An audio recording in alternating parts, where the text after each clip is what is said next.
மரியாதை இருந்தது ஆரம்பத்தில். ஆனால் அந்த அம்மா வந்து உண்மையிலே நல்லவங்க கிடையாது. சீமான் அளவுக்கு 10 மடங்கு தான் இந்த காளியம்மா. பெண் சீமான்னு சொல்லணும். அவர் ஆம்பளை சீமான்னா இந்த அம்மா பொம்பளை சீமான். விஜயலட்சுமி விஷயத்தில் நீதிமன்றம் ஒரு உத்தரவு பிறப்பிச்சிருக்கிறாங்க. இனி பார்ப்போம் என்ன நடக்குதுன்னு. ஆனால் தமிழினத்தில் ஒரு சாபக்கேடு. அதாவது ஒருத்தனுக்கு வாழ்க்கையே ஒரு 60 வயசுனா ஒரு 15 ஆண்டு காலம் வந்து இந்த இனத்தின் எழுச்சியை வந்து நாரடிச்சு நாசமா பண்ண வந்து சென்னை உயர்நீதிமன்றத்தில் நீதிபதிகள் ஒரு தீர்ப்பு கொடுத்துக்கிறாங்க சீமானுக்கு எதிராக. காலம் தாழ்த்தி வந்தாலும் நீதி வந்து கண்டிப்பா வந்து சாகாதுன்றதுக்கு ஒரு காரணமாக கூட நம்ம எடுத்துக்கலாம். சீமான் என்ற ஒரு தனிப்பட்ட மனிதனால கணேசன் என்ற ஒரு தனிப்பட்ட மனிதன் பாதிக்கப்பட்டிருந்தா நான் அதை பெருசா எடுத்துக்க மாட்டேன். அதை பெருசா பேச வேண்டிய அவசியமே கிடையாது. வேல்முருகன் என்றவர் வந்து ரொம்ப நல்லவர், உண்மையானவர், நேர்மையானவர். அவரை வந்து கடந்த 16 ஆண்டுகளாக பார்த்துக்கலாம். அவருடைய செயல்பாடுகள்லாம் சரியா இருக்கும், நேர்மையா இருக்கும், நேர்மையான வழியில போகக்கூடியவர், தமிழ் தேசியத்தை பின்பற்றக்கூடியவர், தமிழ் தேசியத்துக்காக உழைச்சவர், அவங்களுக்காக பல வழியில எல்லா வழியிலையும் உதவி செய்தவர் தான். ஆனா சொல்ல போனா வேல்முருகன் பக்கத்துல தான் எல்லாரும் முன் இருக்கணும், அவருக்கு தான் ஆதரவு கொடுத்து.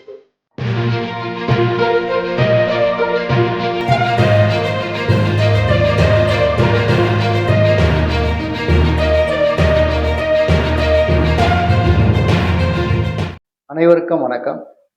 நீங்கள் தமிழ்நாட்டில் ஒரு செய்தியை பார்த்துருப்பீங்க. அதாவது சீமான் பற்றிய செய்தி. நாம் தமிழர் தொடக்கத்திலிருந்து நான் இருந்த காலகட்டத்தை உங்களுக்கு எல்லாருக்கும் சொல்லியிருக்கிறேன். 2009, 10லேயே நான் வந்து நேரடியாக கூட பழகி பார்த்ததுனால தெரியும், சீமான் வந்து ஒரு தவறான மனிதர், நேர்மையான மனிதர் கிடையாது, ஒரு பண்பான மனிதர் கிடையாது, நன்றி உள்ள மனிதர் கிடையாது, இந்த இனத்தை காப்பாற்றக்கூடிய மனிதர் இல்லைன்றத அப்பவே எனக்கு தெரிஞ்சிடுச்சு. தெரிஞ்சதுக்கு பிறகு அந்த கட்சியிலேருந்து நான் வெளியேறிட்டேன். இது பல ஊடகத்தில் நான் சொல்லியிருக்கிறேன். இப்போ பேச வேண்டிய அவசியம் என்னன்னா, சென்னை உயர்நீதிமன்றத்தில் நீதிபதிகள் ஒரு தீர்ப்பு கொடுத்துக்கிறாங்க சீமானுக்கு எதிராக. காலம் தாழ்த்தி வந்தாலும் நீதி வந்து கண்டிப்பாக வந்து சாகாதுன்றதுக்கு ஒரு காரணமாக கூட இதை நம்ம எடுத்துக்கலாம். ஏன்னா சீமானுடைய அட்டூழியம், ஆங்காரம், திமிரு, கர்வம், அவருடைய சர்வாதிகார இதுக்கெல்லாமே ஒரு முற்றுப்புள்ளி வைக்கிற மாதிரி தான் வந்திருக்கு. நான் ஆரம்பத்தில் சொல்லும் போது யாருமே கேட்கறதுக்கு தயாராக இல்லை. பல பேர் இன்னைக்கு வெளியே வந்தவங்க கூட அன்னைக்கு எனக்கு எதிராக பேசுனாங்க, என்னை தவறாக பேசுனாங்க. ஒரு சிலர் வந்து புலம்பெயர் தேசத்தில் இருக்கிறவங்க வந்து இந்தியாவுடைய ராவுடைய ஆளுன்னு கூட சொல்லிவிட்டாங்க. பல பிரச்சனைகளை சந்திச்சிருக்கிறேன். சீமான் என்ற ஒரு தனிப்பட்ட மனிதனால கணேசன் என்ற ஒரு தனிப்பட்ட மனிதன் பாதிக்கப்பட்டிருந்தா நான் அதை பெருசா எடுத்துக்க மாட்டேன். அதை பெருசா பேச வேண்டிய அவசியமே கிடையாது. ஆனா 2005லேருந்து 9 வரைக்கும் எனக்கு எந்த பிரச்சனையும் கிடையாது. ஏன்னா அந்த பாதை பயணம் எல்லாம் சரியா இருந்தது.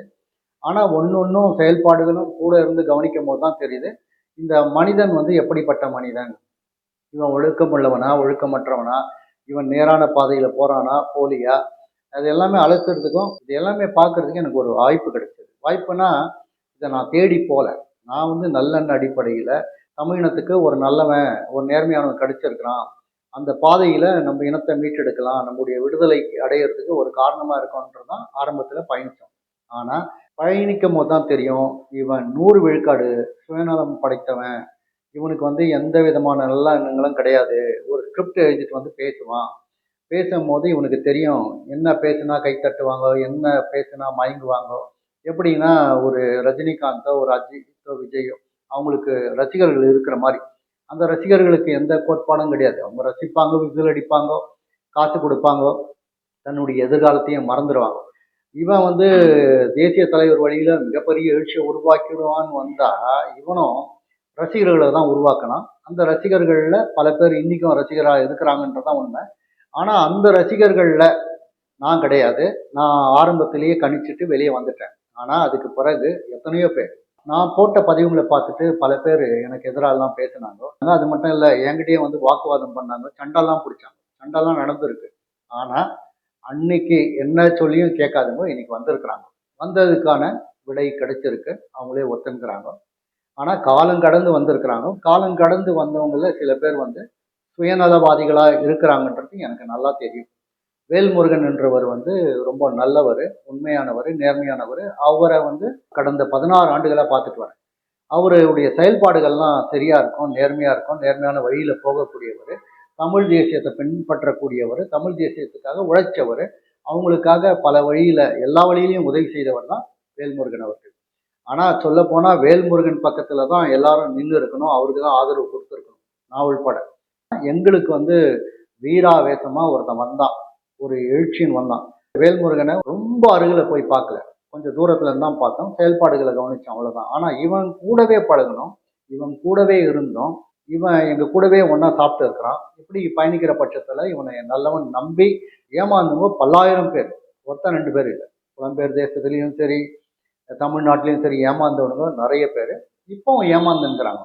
இப்போ ஏமாந்துங்கிறவங்களை பத்தி நம்மளுக்கு கவலையே இல்லை. ஏன்னா சில பேருக்கு பட்டாதான் தெரியும். நான் ஆரம்பத்திலேயே பட்டுட்டேன், ஆரம்பத்திலேயே நான் புரிஞ்சுக்கணும், தெரிஞ்சுக்கணும், நான் வெளியே வந்துட்டேன். காலம் கடந்து 15 ஆண்டுகள் கடந்து இப்போ சில பேர் வந்துங்கிறாங்க, நீங்க எல்லாம் பார்த்துருப்பீங்க. உண்மையா பல கோடி ரூபாய் இழந்து, உழைப்பு இழந்து, நேரத்தை இழந்து வந்தவங்க எல்லாம் கூட நீ நிர்கதியா நிக்கிறாங்க, நீங்க பார்க்கலாம். அதுல தற்கூரின்னு சொன்னா 10 சீமானுக்கு இணையானவர் தான் இந்த காளியம்மான்ற ஒரு பெண்மணி.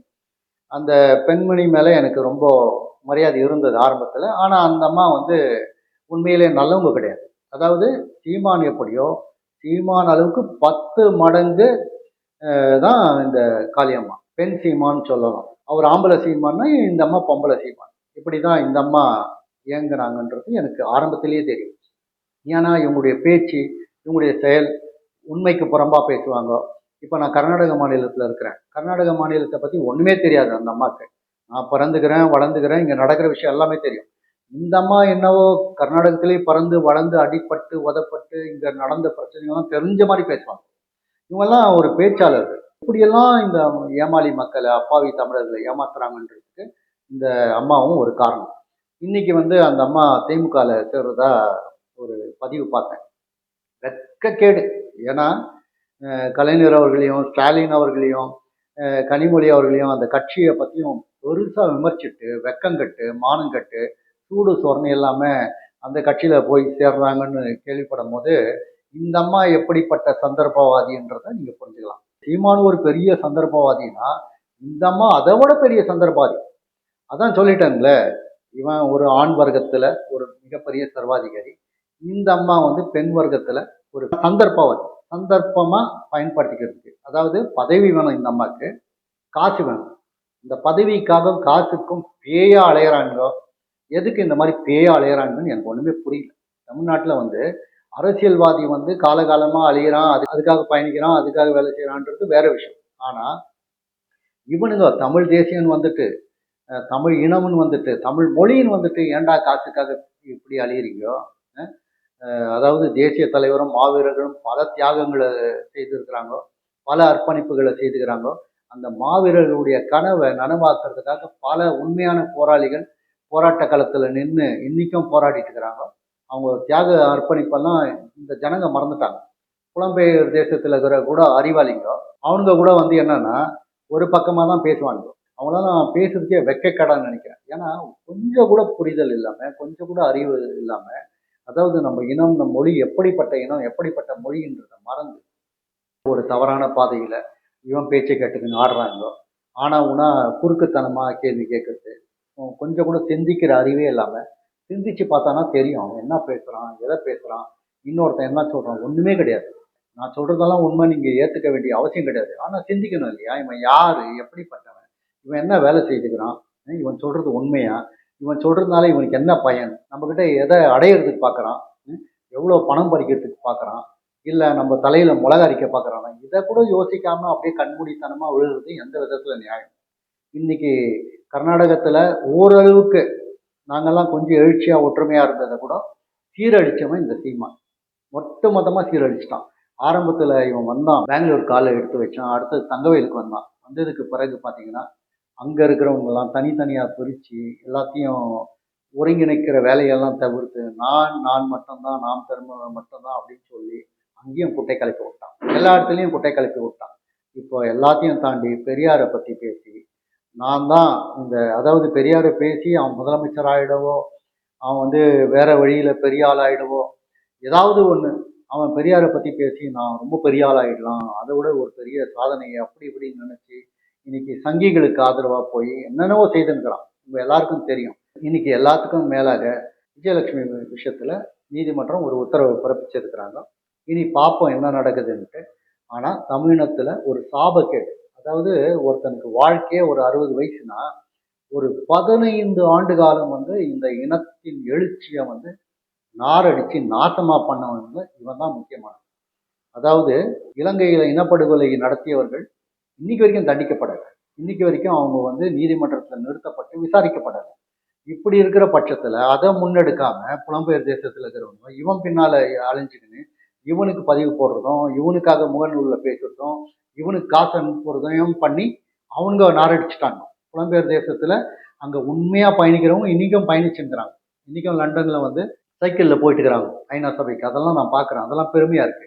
ஆனா அப்படிப்பட்டவங்களுக்கெல்லாம் ஆதரவு கொடுக்காம, அங்க வந்து மனித உரிமை ஆணையத்துல போய் குரல் கொடுக்குறவங்களுக்கெல்லாம் ஆதரவு கொடுக்காம, இவங்க வெறும் தமிழ்நாட்டு அரசியல பேசிட்டு, தமிழ்நாட்டு அரசியல் இவங்க தான் ஏதோ ஒரு புரட்சியை கொண்டு வர மாதிரி, முதல் ஈழத்துல பண்ணுங்கடா. ஈழத்துல தேசிய தலைவர் எதை முன்னெடுத்தாரு, அந்த மக்களுக்கான அநீதிக்கு நீதி வாங்கி கொடுங்கடான்னா, அதை விட்டுட்டு தமிழ்நாட்டையும் தமிழ்நாட்டு அரசியலையும் போய் கட்டிக்கின்னு என்னடா கிழிக்க போறீங்க?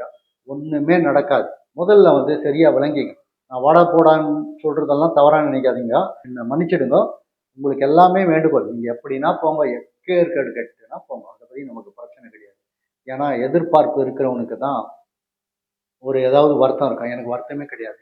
ஏதாவது விழிப்புணர்வு கொண்டு வரணும்னு முயற்சி பண்ணேன். அதன் விடிவா முதல் சீமான் சரியில்லைன்ட்டு அந்த பூனைக்கு மணி கட்டினவன் நான் தான். ஊடகத்துல பேசினவன் நான் தான். தமிழக மக்களுக்கு சொன்னவனே நான் தான். ஆனா இன்னைக்கு எல்லாருமே அடிபட்டு நொந்து வெந்து வெளியே வந்து பேசுறாங்க. இதுக்கான நீதி கிடைக்கணும். இதுக்கான வழி பிறக்கணும். நாம் தமிழர் சீமானுக்கு ஒரு முடிவு கட்டணும். அவனுடைய ஆங்காரம் அடங்கணும். நாம் தமிழர் கட்சியில இருக்கிற தம்பிமார்கள்லாம் புரிஞ்சுக்கணும். இதை தெரிஞ்சுக்கணும். அவங்களுடைய வாழ்க்கையை தொலைக்கக்கூடாது. அவங்களுடைய நேரத்தை தொலைக்கக்கூடாது. அவங்களுடைய காசை வீணடிக்க கூடாதுன்றதை இந்த தருணத்துல கேட்டுக்கிறேன்.